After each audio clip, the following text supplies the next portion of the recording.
disgusting guy puts a Ku Klux Klan hat on. Another Donald Trump rally, another protest. The U.S. Republican presidential frontrunner's campaign meeting in Arizona was disrupted by two demonstrators. One received some special treatment, apparently from a Trump supporter. The man who meted out the attack was led away by police, while the protesters said Trump was associating himself with violent extremists. Donald Trump is perfectly welcome to go ahead and run for president. What he's not welcome to do is to suggest that everybody who opposes him should be violently attacked, that he should be handed the presidency outside of the rules of his own party. The scuffle was the latest trouble in several Trump rallies that have grown increasingly unruly. Arizona, another state where parties will hold primaries on Tuesday, is a flashpoint for illegal immigration, which the tycoon has made a campaign issue. I want to love our protesters. Get them out of here. Get them out of here.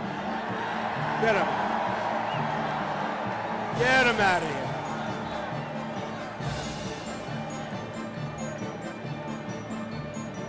There's a disgusting guy, puts a Ku Klux Klan hat on. He thinks he's cute. He's a disgusting guy. That is a disgusting guy. Really disgusting. A big wheel. Big wheel.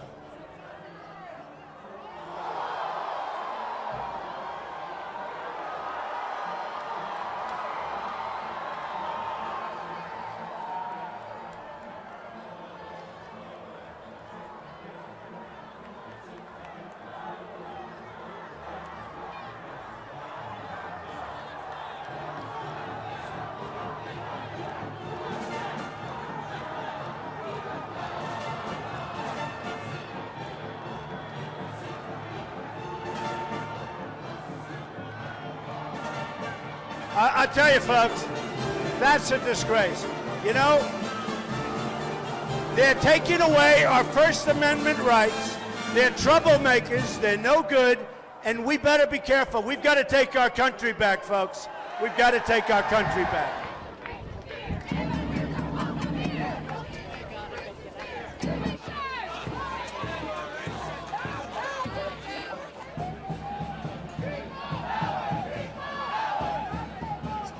Our silence, our complacency, our indifference, inaction, and outright racist action that has led to this. So if the white men and women and everybody who do not agree with Trump don't take a stand today, then we're just as guilty as everybody who votes for Trump.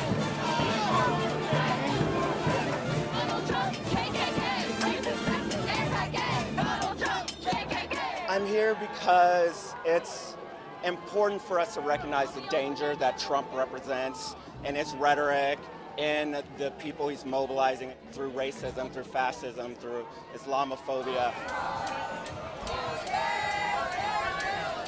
Very dangerous. He's very dangerous. He's scary. It's not just him, it's the people that he's making the people crazy too. They're making them think that they have power.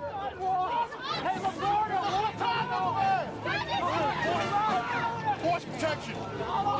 Live pictures right now in Phoenix, Arizona, and what you see is a traffic jam there. A number of people who are holding signs preventing those vehicles from passing. We understand this is Shea Boulevard, and in order to get to the Donald Trump scheduled event about to get underway momentarily, you've got to get through that roadway. Well, apparently, according to deputy county officials there, the people who have clogged this artery are anti-Trump demonstrators who have gathered in preventing any passing through this road in order to get to the Donald Trump event. Maricopa County Deputy Joaquin Enriquez telling us that the Shea Boulevard is the main artery into the area and that protesters' actions are causing motorists to drive into oncoming traffic as they try to get around the protesters. You're not seeing that in these images right here. It looks like everything is in a standstill, but that coming from the Maricopa County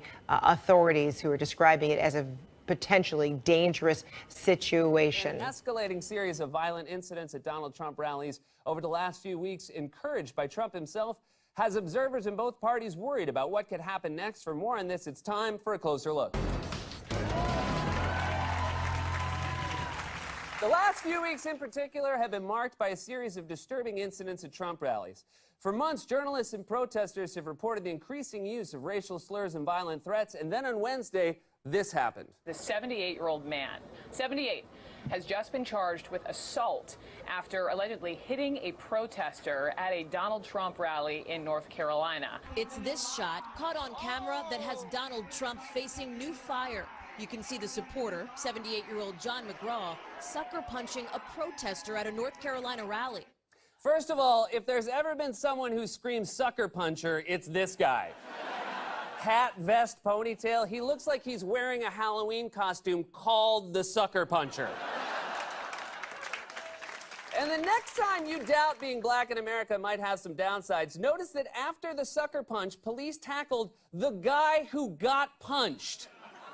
What happened, officer? Out of nowhere, this kid just headbutted that old man's elbow. So already, Trump's rallies have grown violent and menacing, and that was all a prelude to what happened on Friday night. In Chicago Friday night, thousands of anti-Trump protesters forced Donald Trump to cancel his rally. Well, last night's Donald Trump rally in Chicago has been postponed on security concerns after protests erupted before the candidate ever took the stage. We're seeing people celebrating the cancellation of this event. I just important to say, because some people have speculated, oh, was it some violence from the protesters that caused this to be shut down? Wait a second. Who's that dude walking through the background in that last clip? Is that the Pope? That's right, the scene in Chicago was so crazy, even the Pope showed up and then got out of there. So there were some very intense scenes at Trump's rally Friday night in Chicago, which caused him to postpone. Of course, the chaos only resulted in more airtime for Trump, who did lengthy interviews with all the major cable news channels and complained about his inability to hold a rally without being interrupted, and made it sound like this is a problem that isn't unique to him. It's a little bit sad when you can't have a rally in a major city in this country. We can't have a rally in a major city. That's right, you can't have a rally in a major city, which is why that same night, at a rally with thousands of people just 12 miles away, Bernie Sanders faced a similarly ugly scene.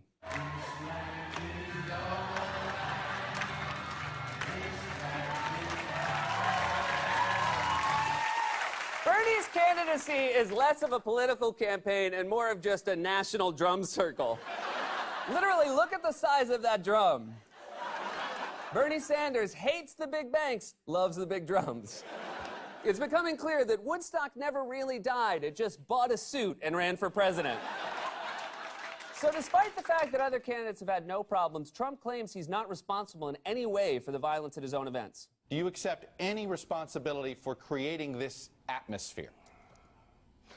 I don't accept responsibility. I do not condone violence in any shape. Trump claims he doesn't condone violence, which is true if you exclude all the times he explicitly condoned violence. I love the old days. You know what they used to do to guys like that when they were in a place like this? They'd be carried out on a stretcher, folks. Like to punch him in the face, I'll tell you. Get him out. Try not to hurt him.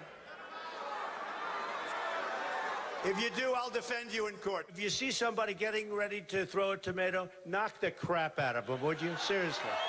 If I saw someone getting ready to throw a tomato, I'd ask them, are you a protester or a time-traveling heckler from the 1800s? But apparently, tough guy Donald Trump is actually very concerned about the prospect of getting hit with some rotten fruit, as he explained on Sunday. Now, you get hit in the face with a tomato, let me tell you, with somebody with a strong arm, at least, let me tell you, it can be very damaging, not good. Well, it wouldn't be that damaging for you. You already look like you got hit in the face with a tomato. There's no way to tell if that photo is before tomato or after tomato. But perhaps the scariest thing about the incidents at Trump rallies is they could be helping him with GOP primary voters more than they're hurting him. According to a new Monmouth poll, 22% of Republican voters said the scenes in Chicago made them more likely to support Trump, while 11% said it made them less likely. Protesting Trump is justified, but unfortunately, he just seems to feed off of the anger, which is why I'm a fan of anti-Trump protest signs like this one in Chicago. Not the one in the front that says democracies are built on respect, fascist states are built on fear. The one behind it, Trump puts ketchup on his hot dogs. That is a mortal sin in Chicago. That's like eating your pizza with a fork in New York City. Oh yeah, he did that too. In his defense, Donald Trump's are too small to hold a slice of New York pizza. DiGiorno hands. You got little DiGiorno hands. But this sign is a valuable example. No matter how extreme Donald Trump gets and how serious the potential outcomes are, we have to continue to mock him. Calling him a racist or a fascist is important, but it doesn't seem to rattle him. Remember, though, he's also a huge narcissist. So at his rallies, I suggest passive-aggressive signs that chip away at his ego. Signs like, I'm sorry, you look familiar. Where do I know you from? Or, have you gained weight? Or, what is your rage compensating for? Or, I learned to spell at Trump University. Or even, due to the vast chasm of attractiveness between you and your wife, I am of the opinion that she is only with you for the money. That would hurt Trump's ego way more than calling him a fascist, because he hates being laughed at. And believe me, I know. Donald Trump often appears on Fox, which is ironic, because a fox often appears on Donald Trump's head.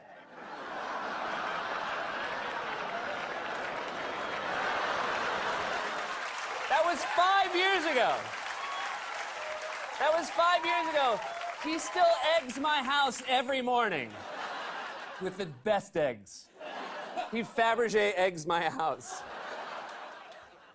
In fact, in a speech days before the New Hampshire primary, Trump even said that a lot of people have laughed at me over the years. Now, they're not laughing so much. That's his goal, to not be laughed at, which is why we can't stop. It is possible to take him seriously and also remember he's a clown. Yes, he's a dangerous clown. He's a clown with a knife.